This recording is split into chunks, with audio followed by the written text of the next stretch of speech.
तो hey guys, आप सभी को गुड मॉर्निंग। अभी हम सुबह के 10 बजे फिर से उठ चुके हैं। घर पे भी हम आज 10 बजे उठे। ऐसे तो मम्मी 7 बजे उठा के चली गई, बट हम रात में थोड़ा सा 4 बजे तक जगे रह गए और कब सो गए पता ही नहीं चला। हम वीडियो में दिखाएं भी नहीं कुछ, जितना वीडियो बना पाए उतना ही, और झूठ फूस को तो हम दे नहीं सकते। इसीलिए देखिए अभी हम कंबल उम्बल छोड़ चुके हैं, रजाई उजाई। तो चलिए बाहर का थोड़ा आप लोग को व्यू दिखाते। इतना ठंडा यहाँ गाँव में तो मत पूछिए। तो चलिए दिखाते हैं आप लोगों को, खिड़की से दिखाते हैं। आ चुके हैं छत पे। देखिए मेरे छत पे क्या है। मेरे गांव में ना लकड़ी ये सब ना बहुत जलता है, और जैसे कि हम लोग बाहर में रहते तो ये सब तो मिलता नहीं है, लेकिन यहाँ ना आहा कितना एकदम एक कप चाय हो जाए और बैठ के यहाँ पे मज़ा आ जाएगा। और देख सकते हैं मेरा यही घर उर है, और मेरा यहाँ पर तुलसी माता का और पेड़ पौधा हमको भी लगाने का बहुत शौक था, लेकिन बट हम घर पे रह नहीं रहे हैं, इसके वजह से लगा नहीं पा रहे हैं। लेकिन यहाँ इतना ठंडा देखिए, इतना ठंडा है, इतना कुहासा लगा हुआ है कि मत पूछिए। देखिए मेरे घर के पीछे का जो व्यू है ना, इतना गजब का व्यू है, इतना सुंदर व्यू है। ओ माय गॉड, सच में कितना सुंदर व्यू है ना। अगर किस किस को अच्छा लगा हमारा घर का पीछे का व्यू तो आप लोग को बताइएगा।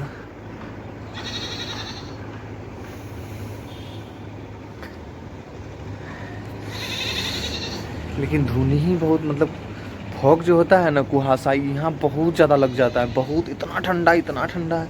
देखिए मेरे यहाँ कौवा भी है। पटना में तो हमको कौवा हुआ देखने को नहीं मिलता है, लेकिन यहाँ बहुत ज़्यादा कौवा पक्षी चिड़िया सब रहती है। देखिए उधर बगल वाले बकरी भी बोल रही है ना। तो ये गाइस चलिए आप लोग को हम दिखाएं अपने घर का नज़ारा। और हमारे घर पे ऊपर अभी घर नहीं बना हुआ है, लेकिन बनेगा, कुछ ही दिन में बन जाएगा। तो देखिए आज भी हमारे यहाँ चूल्ही इस पे खाना बनता है। आज भी देख लीजिए, अगर किस किस के घर में इस पे खाना बनता है तो ज़रूर बताएं। आज भी हमारे घर में इस पे खाना बनता है। और सबसे ज़्यादा हमको अच्छा जो लगा ना हमारे घर पे, हमको ये लगा, ओ माय गॉड।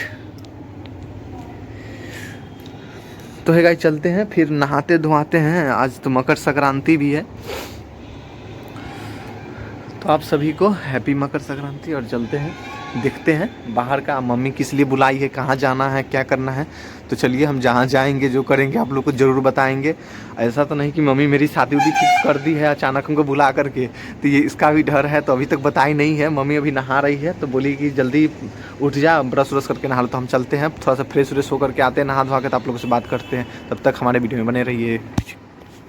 तो हे गाइस, हम आ चुके हैं टीवी के दुकान में। तो भैया देखिए अपने टीवी में हमारा चला रहे हैं, तो आप लोग देख सकते हैं। और यही इनका दुकान है। इनका दुकान का नाम इलेक्ट्रॉनिक्स हाउस है।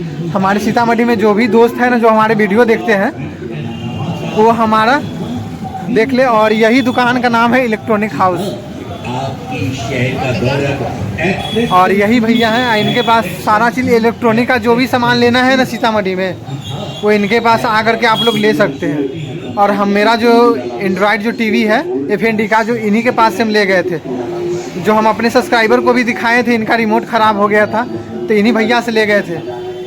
तो भैया आप बताइए कुछ, बोलिए आपका क्या मतलब दुकान में क्या क्या मिलता है। जी हम लोग की दुकान में LED मिलेगा, फ्रिज मिलेगा, वॉशिंग मशीन मिलेगा, होम थिएटर हो गया, साउंड सिस्टम। अगर भैया मेरे या कूलर लेना होगा, अगर मेरा वीडियो देख करके मेरे चैनल के माध्यम से आता है, तो आप उनको कितना % छूट दीजिएगा। 50% भैया छूट देंगे। अगर हमारे चैनल से आप लोग आते हैं तो 50% कहिएगा कि स्टडी विथ विराट हमको भेजा है, तो आपको 50% छूट दे देंगे भैया। तो चलिए हम तो आए थे रिमोट लेने के लिए, और ये बाटा से आगे है, इलेक्ट्रॉनिक हाउस दुकान का नाम है। तो ये हम जब भी कोई भी सामान लेते हैं यहीं पे आते हैं, तो आप लोग भी आ करके अपना सामान वामान ले सकते हैं। और यहाँ का लोकेशन जो है कुछ ऐसा दिखता है, आप लोग को दिखा देते हैं बाहर का व्यू। जैसे देख सकते हैं, थोड़ा सा आगे गोयनका कॉलेज होगा, और यहाँ पे देख सकते हैं। और इनका इलेक्ट्रॉनिक हाउस दुकान का नाम है। और यहाँ पर जो है ना, यही बाटा इन्हीं का है, जो कैंपस उपस का शोरूम है। तो चलिए हम लोग तो आए थे रिमोट लेने के लिए, तो अब करते हैं बंद। और मम्मी मेरी भी आई हुई है, तो यही के लिए हमको पटना से बुलाई थी। तो चलिए फिर मिलते हैं आप लोग से बाद में। तब तक के लिए बाय। तो हे गाइज, हमने तो स्टडी करने के लिए अपना बुक रख लिया है और हमें काफ़ी ठंडा लग रहा है, बाहर वाहर से घूम के आए हैं तो सोच रहे हैं स्टडी कर ले। तो चलिए आप बैठ करके स्टडी करेंगे लगातार 4 घंटा, उसके बाद ही उठेंगे। तो अभी जैसे कि मैंने अभी करेंट पढ़ेंगे 2 घंटा, 2 घंटा पढ़ेंगे पॉलिटी और फिर उसके बाद 4 घंटे के बाद उठेंगे, उठ के थोड़ा सा खाना पीना खा लेंगे, फिर उसके बाद मैथ रीजनिंग पढ़ेंगे, उसके बाद रात को साइंस पढ़ेंगे। तो चलिए हमारे साथ वीडियो में बने रहिए और वीडियो देखते रहिए। तो हे गाइज, आप लोगों को बता दें कि हमारा जो अभी करेंट पढ़ने का समय है और हम करेंट पढ़ने के लिए बैठ गए हैं। मेरे पास घर पे स्टडी टेबल नहीं है, जिसकी वजह से मेरा बेड पे ही पढ़ना पड़ रहा है और यहाँ काफ़ी ज़्यादा ठंडा है, इसलिए मैंने कंबल का यूज़ नहीं, रज़ाई का यूज़ किया है। तो चलिए आप लोगों को करेंट में बताते हैं क्या क्या हम पढ़े जो हमको अच्छा लगा। तो पहला क्वेश्चन मेरा था, किस देश ने अप्लिलॉन रॉकेट इंजन में परीक्षण दौरान विस्फोट हुआ है? तो वो जापान का रॉकेट था। दूसरा हमारा क्वेश्चन था, यूरोप मनी द्वारा किसे कॉर्पोरेट जिम्मेदारी हेतु विश्व का सर्वश्रेष्ठ बैंक नामित किया गया है? तो डीबीएस बैंक को। किस राज्य में गजह कोथा अभियान शुरू किया गया? तो असम में। G20 वित्त और सेंट्रल बैंक प्रतिनिधियों को बैठक कहाँ हुई है? तो गांधीनगर गुजरात में।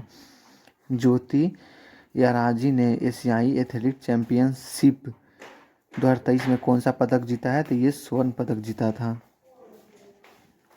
तो जैसे कि हमने आप लोगों को बताया कि हम जो जुलाई महीने का स्टार्ट किए थे वो 15 तक ही पढ़े थे, तो 15 तक ही आप लोग को बताएंगे। और आज जो है जैसे अगला वीडियो में है वो हम कल का फिर बनाएंगे, उसमें बोल देंगे आपको। तो हमारा जो भी करेंट रहता है इम्पोर्टेंट रहता है, आप लोग इसे ध्यानपूर्वक पढ़िए और सुनिए। किसने ऑस्ट्रेलियाई ग्रैंड प्रिक्स 2023 जीता है? तो मैक्स वर्स्टप्पन। राष्ट्रीय तैराकी चैंपियनशिप में किस तैराक ने ब्रेक स्ट्रोक स्पर्धा में नया राष्ट्रीय रिकॉर्ड बनाया है? तो माना पटेल। किस शहर में बंदरों के लिए समर्पित बंदर वन बनाया जाएगा? लखनऊ में। किस राज्य सरकार ने प्रोफेसरों के लिए सेवानिवृत्ति की आयु बढ़ाकर 65 वर्ष कर दी है? तो जम्मू कश्मीर। एक और हमारा था, किस राज्य में हुई पक्षी गणना में पक्षियों की 205 से अधिक प्रजातियां पाई गई है? तो वो बिहार में है। नेशनल साइबर सिक्योरिटी कोऑर्डिनेटर के रूप में नियुक्त किया गया है? तो MU नायर। राज्य में देश के पहले सरकारी संचालित नौसैनिक स्कूल की नींव रखी गई है गुजरात में। ICC महिला ODI बल्लेबाजी रैंकिंग में कौन शीर्ष पर रही है? तो C अड्डोपट्टू। भारतीय महिला टीम में जगह बनाने वाली असम की पहली महिला कौन बनी है? तो उमा छेत्री। असम की पहली महिला जो है भारतीय टीम में जगह बनाई है, उसका नाम है उमा छेत्री। और चलिए थोड़ा सा और बचा हुआ है वो भी आप लोग को बता दें। किस राज्य सरकार ने प्रधानमंत्री जन धन आरोग्य योजना के तहत बीमा की राशि दोगुनी कर दी है? तो गुजरात। महिला सम्मान बचत प्रमाण पत्र योजना शुरू करने वाला बैंक कौन सा बना है? तो BOI बना है। और एक और क्वेश्चन है, किसे बास्केटबॉल फेडरेशन ऑफ इंडिया का अध्यक्ष चुना गया है? तो आधव अर्जुन को।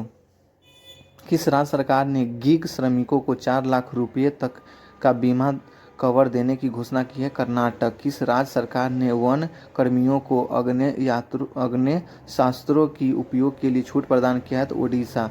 किस देश के क्रिकेटर तमीम इकबाल ने अंतर्राष्ट्रीय क्रिकेट से संन्यास की घोषणा की है? बांग्लादेश। और हमारा एक और क्वेश्चन जो था, भारत और किस देश में चुनावी सहयोग समझौता ज्ञापन पर हस्ताक्षर किया है? तो ये पनामा।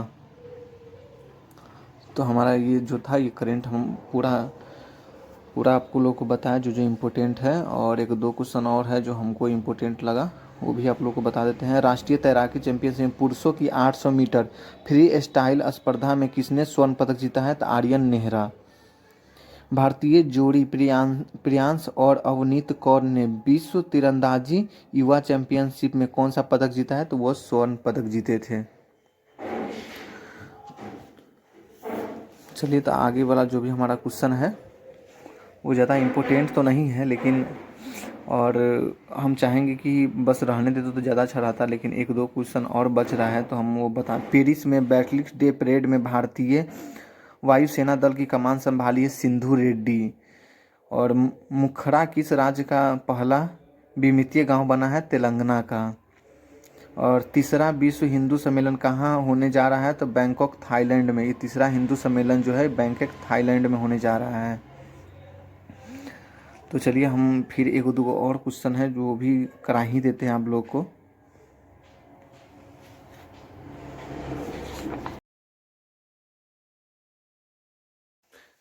तो है गाइस, आप सभी को बता दें कि अभी तो हमने करंट पढ़ चुका है और करंट में आप सभी को सब कुछ बता भी दिए हैं। तो चलिए अब हमारा टाइम आ गया पॉलिटी पढ़ने का, और पॉलिटी में आज क्या पढ़ेंगे आप सभी लोग को दिखाते हैं। तो कल जैसे मैंने पढ़ा और उसका कुछ छूटा हुआ है, तो चलिए आप लोगों को दिखाते हैं। और हाँ, अभी जो हमने करंट बताया वो सारे इम्पोर्टेंट बताया। चलिए देखते हैं पॉलिटी में क्या करना है। तो है गाइस, बता दें कि अभी तो काफ़ी ठंड था और हमने पॉलिटी स्टार्ट किया था और हमने लपेट सपेट कर अच्छा से एकदम ध्यानपूर्वक से बैठ चुके थे ताकि हमें कहीं ठंडा उंडा ना लग जाए। और अभी आप लोग को बता भी दें कि अभी हम घर पे हैं। और चलिए, तो लुसेंट का किताब मैंने ले लिया है, लुसेंट का हमें पॉलिटी पढ़ना है। और पॉलिटी में हमें जैसे कि न्यायपालिका पढ़ रहे हैं, न्यायपालिका में जो हमें आधा पढ़ चुके थे, जैसे न्यायाधीश के वेतन भत्ते तक अनुच्छेद 125 में है, और उसके आगे जो भी बचा हुआ था वो आप लोग के अब हम बताएंगे। तो चलिए हमारे साथ बने रहिए और पूरा सुनते रहिए, सिर्फ सुनने से आप लोगों को याद हो जाएगा। तो चलिए, सर्वोच्च न्यायालय के न्यायाधीश की पद विमुक्त के लिए संसद के दोनों सदन का प्रस्ताव पारित करते हैं, जिसे प्रार्थना कहते हैं, जिसमें वह किसी न्यायाधीश को सिद्ध भ्रष्टाचार अथवा असमर्थता के कारण पद से हटाना चाहते हैं। यह प्रस्ताव दोनों सदनों में कुल सदस्य संख्या के स्पष्ट बहुमत से पारित होना चाहिए तथा साथ ही यह भी आवश्यक है कि प्रस्ताव पर मतदान के समय जितने सदस्य उपस्थित हैं वह मतदान में भाग लेते हैं, उनका 2/3 बहुमत उस प्रस्ताव का समर्थन करे। जब इस प्रकार पास हुआ प्रस्ताव संसद राष्ट्रपति के पास प्रार्थना समावेदन के रूप में भेजती है, तब भी वह आदेश जारी करके संबद्ध न्यायाधीश को हटा सकता है। पद विमुक्त प्रस्ताव 100 सदस्य लोकसभा के मामले में या 50 सदस्यों राज्यसभा के मामले में द्वारा हस्ताक्षर करने के बाद अध्यक्ष सभापति को दिया जाना चाहिए। और आप लोग को एक और बता दें कि सबसे ज़्यादा दिन जो थे वो न्यायाधीश के पद पर कौन रहे थे, उनका नाम था यशवंत विष्णु चंद्रचूड़। वो 22 फरवरी 1978 से 11 जुलाई 1985 तक, मतलब 2696 दिन तक वो उस पद पे रहे थे। और सबसे कम जो रहे थे उनका नाम था कमल नारायण। वो बस 25 दिसंबर 1991 से 12 दिसंबर 1991 तक, मतलब 17 ही दिन रह चुके थे। तो चलिए आगे जो है वो हम पढ़ते हैं। जब भारतीय न्यायाधीश पद्धति में लोकहित मुकदमा पील लाया गया तब भारत के मुख्य न्यायाधीश न्यायमूर्ति PN भगवती थे। सर्वोच्च न्यायालय के न्यायाधीश अवकाश प्राप्त करने के बाद भारत में किसी भी न्यायालय या किसी भी अधिकारी के सामने वकालत नहीं कर सकते हैं। मुख्य न्यायाधीश राष्ट्रपति की पूर्व स्वीकृति लेकर दिल्ली के अतिरिक्त अन्य किसी स्थान पर सर्वोच्च न्यायालय की बैठकें बुला सकता है। अब तक हैदराबाद और श्रीनगर में इस प्रकार की बैठकें आयोजित की जा चुकी हैं। प्रारंभिक क्षेत्राधिकार, जैसे सर्वोच्च न्यायालय में सर्वोच्च न्यायालय का क्षेत्राधिकार होता था, पहला था प्रारंभिक क्षेत्राधिकार। तो यह इस प्रकार है, जैसे में भारत संघ तथा एक या एक से अधिक राज्यों के मध्य उत्पन्न विवादों में भारत संघ तथा कोई एक राज्य या अनेक राज्यों और एक या एक से अधिक राज्यों के बीच विवादों में दूसरा हो गया है, तीसरा 2 या 2 से अधिक राज्यों के बीच विवादों में जिनमें अधिक वैधानिक अधिकारों का प्रश्न निहित है। और दूसरा अपीलीय क्षेत्र अधिकार जो है वो भी आप लोग को हम बता देते हैं। देश का सबसे बड़ा अपीलीय न्यायाधीश तो यहाँ देश का सबसे बड़ा अपीलीय न्यायालय सर्वोच्च न्यायालय है। इसे भारत के सभी, जैसे कि अभी हम बताएं कि थोड़ा सा प्यास भी लग जाता है पढ़ते पढ़ते, तो इसमें हम पानी भी पी लिए हैं, तो आप लोग देखे होंगे कि क्या कर रहे हैं। तो चलिए फिर हम पढ़ते हैं। इसे भारत के सभी उच्च न्यायालयों के निर्णयों के विरुद्ध अपील सुनने का अधिकार है। इसके अंतर्गत 3 प्रकरण आते हैं, जैसे संवैधानिक, दीवानी और फौजदारी। और परमार्शदायित्री क्षेत्राधिकार, ये तीसरा क्षेत्राधिकार होता है। तो वो भी हम आप लोग को बताते हैं। जैसे राष्ट्रपति को यह अधिकार है कि वह सार्वजनिक महत्व के विवादों पर सर्वोच्च न्यायालय का परामर्श मांग सकता है, अनुच्छेद 143 में। न्यायाधीश के परामर्श को स्वीकार या अस्वीकार करना राष्ट्रपति के विवेक पर निर्भर करता है। बोल करके पढ़ने से ना काफ़ी ज़्यादा प्यास लग जाता है। राष्ट्रपति के विवेक पर निर्भर करता है। और चौथा जो है वो हम बता देते हैं शॉर्टकट में, जैसे में संविधान के अनुच्छेद 137 के अनुसार सर्वोच्च न्यायालय को यह अधिकार प्राप्त है कि वह पुनः विचार कर सके तथा वह समझे तो उसमें आवश्यक परिवर्तन भी ला सकते हैं। तो चलिए हम तो आप लोग को बताएं। और एक और था अभिलेख न्यायालय, जो अनुच्छेद 129 में सर्वोच्च न्यायालय को अभिलेख न्यायालय का स्थान प्रदान करता है। इसका आशय यह है कि न्यायालय के सभी निर्णयों को रिकॉर्ड या अभिलेख रूप में सुरक्षित रखा जाता है। तो हे गाइस, आप लोग को बता दें कि पॉलिटी तो बहुत ही इंपॉर्टेंट है पढ़ना। और ये पॉलिटी जो है करंट से, और हमको तो पॉलिटी पढ़ते समय हमको तो ये लगता है कि हम नेता बन गए, सांसद है, विधायक है, हमको ये सब फील होते रहता है अंदर से। तो चलिए आप लोगों को तो बता दिया। मौलिक क्षेत्राधिकार जो है वो अनुच्छेद 32 में है, जो सर्वोच्च न्यायालय के विशेष रूप से उत्तरदायी ठहराता है। यह मौलिक अधिकारों के लागू भी करता है और कार्रवाई भी करता है। तो आप लोगों को तो हम बता ही दिए। पॉलिटी पढ़िए, काफ़ी अच्छा है और हमको भी मन लगता है। तो अगर हमें मन लगता है तो आपको भी मन लगेगा। और एकदम बारीकी बारीकी से जितना हमने पढ़ाया आप लोगों को, उतना एकदम बारीकी बारीकी से आप लोग सिर्फ सुन लीजिए। उसमें आपको ये हम उतना ही पढ़ते हैं जितना इम्पोर्टेंट होता है। ऐसा नहीं कि वीडियो बनाने के लिए कुछ लंबा पढ़ देते, नहीं। आप लोग को भी पता होगा कि हम बहुत शॉर्ट पढ़ते हैं। आप लोग, हमको लगता है कि आप लोग को मन में चलता है कि मतलब रहता है ज़्यादा शॉर्ट काहे पढ़ते, तो हम उतना ही पढ़ते हैं जितना हम हाईलाइट करते हैं। मतलब जो भी इम्पोर्टेंट रहता है उतना ही हम पढ़ते हैं। तो कि जो कि हमको समझ में अगर आ रहा है, देखिए आपको खुद समझ में आएगा तब तो आप किसी को समझा सकते हैं। तो इसीलिए हमें ये समझ में आ गया, इसीलिए हम किसी को समझा सकते हैं और उतना ही हम बताते हैं। तो चलिए हमारा पॉलिटी तो ख़त्म हो गया है, तो बंद करते हैं अब। और तो है गाइस, जैसे कि बता दें कि भैया तो हमने पॉलिटी पढ़ लिया। तो अब मेरा टाइम आ गया मैथ रीजनिंग पढ़ने का। और मैथ रीजनिंग पढ़ने के बाद हम साइंस पढ़ेंगे, तो आप लोग को ज़रूर बताएंगे। अगर हमें नींद आ गया तो हम सो ही जाएंगे, क्योंकि घर पे बहुत ज़्यादा ठंडा है। आप लोग को पता है गांव में सबसे ज़्यादा ठंडा पड़ता है। तो अभी हम फिलहाल मैथ और रीजनिंग पढ़ेंगे, जो कि मैथ का बुक ले लिए है। और रीजनिंग का भी 1 घंटा मैथ और 1 घंटा रीजनिंग। और क्लास भी फंस गया, तो पढ़ने का बोल बोल के पढ़ने का मन नहीं करता है। तो चलिए, ठंडा तो लग गया, हमको भी लगता है। तो फिलहाल अभी हम पढ़ते हैं मैथ रीजनिंग। थोड़ा देर कंबल में घुस के मैथ रीजनिंग पढ़ेंगे। उसके बाद फिर आप लोग से मिलेंगे, बताएंगे मैथ में कितना सीखा, रीजनिंग में। और उसके बाद थोड़ा सा साइंस पढ़ेंगे, तो आप लोग को बताएंगे। तो चलिए हमारे साथ वीडियो में बने रहिए, आप लोग वीडियो देखते रहिए। तो ये बता दें कि हम तो कल न्यायपालिका पढ़े हुए थे। और न्यायपालिका में हम लोगों ने यहाँ तक पूरा पढ़ा, पदमुक्त तक। और नहीं, यहाँ मुख्य न्यायाधीश के वेतन भत्ते, और यहाँ से पढ़ना है, जो कि हम डबल टिक लगा दिए हुए हैं। तो यहाँ से लेकर के आज कोशिश करेंगे कि इसको पूरा ख़त्म। तो आज सोच रहे हैं कि पूरा ख़त्म कर ही दे। थोड़ा सा बड़ा चैप्टर होगा और समय लगेगा काफ़ी। तो हमें धीरे बोलने का सबसे बड़ा रीज़न ये है ना कि हम घर पे आए हुए हैं और सारे आदमी सोए हुए हैं। तो सबको लगेगा कि बोल करके कर क्या रहा है, इसीलिए हमने धीरे धीरे बोल करके आप लोगों को बता रहे हैं। तो ये मत समझिए कि ये धीरे धीरे क्यों बोल रहे हैं।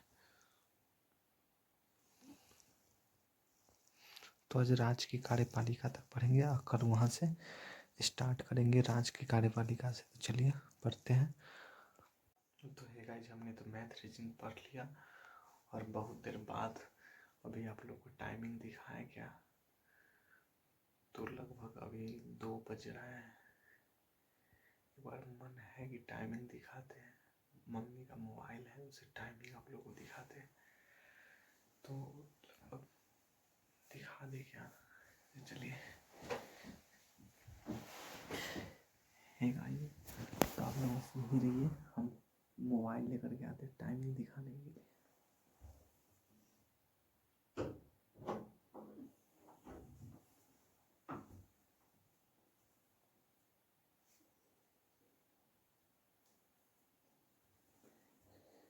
देखिए 2:12 हो रहा है। आप लोग पीछे वाले कैमरा से दिखाते हैं टाइमिंग कितना हो रहा है। तो ये गाइस देख सकते हैं 2:13 हो चुका है और हम मैथ रीजनिंग ख़त्म कर दिए हैं। तो अब चलिए, हमारा पढ़ने का समय है अब।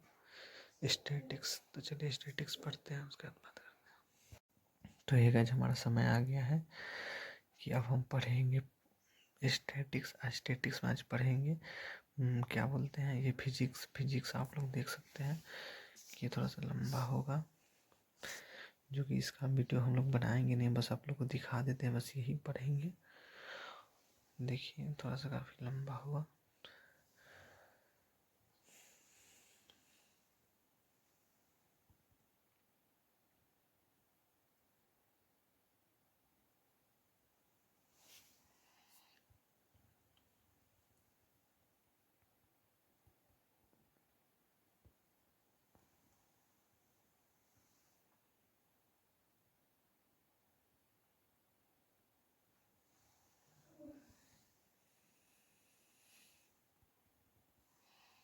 तो ये गाइस चलते हैं, अब इसको हम लोग पढ़ते हैं और पढ़ के आप लोग को फिर बताते हैं। तो है गाइस जैसे कि हमने बता दिया कि आप लोगों को पहले अभी स्टैटिक्स में क्या हम पढ़ेंगे। तो स्टैटिक्स में जो फिजिक्स का स्टैटिक्स है वही पढ़ेंगे। तो आप लोग हमारे साथ वीडियो में बने रहे इतना देर, तो आप लोगों को थैंक यू। और ये हम बस स्टैटिक्स पढ़ेंगे और उसके बाद सो जाएंगे फिर, क्योंकि कल हमें फिर से पटना के लिए निकलना है। तो आप अपने अपने रूम चले जाएंगे, कल किसी भी हालत में चले जाएंगे। कोशिश तो हमारी यही रहेगी जाने का। तो चलते हैं, पढ़ते हैं, उसके बाद फिर 2 घंटा भी पढ़ेंगे, उसके 4 बज जाएगा, फिर सो जाएंगे। तब तक के लिए बाय, और मिलते हैं फिर से कल के अगले ब्लॉग में। तब तक के लिए गुड नाइट।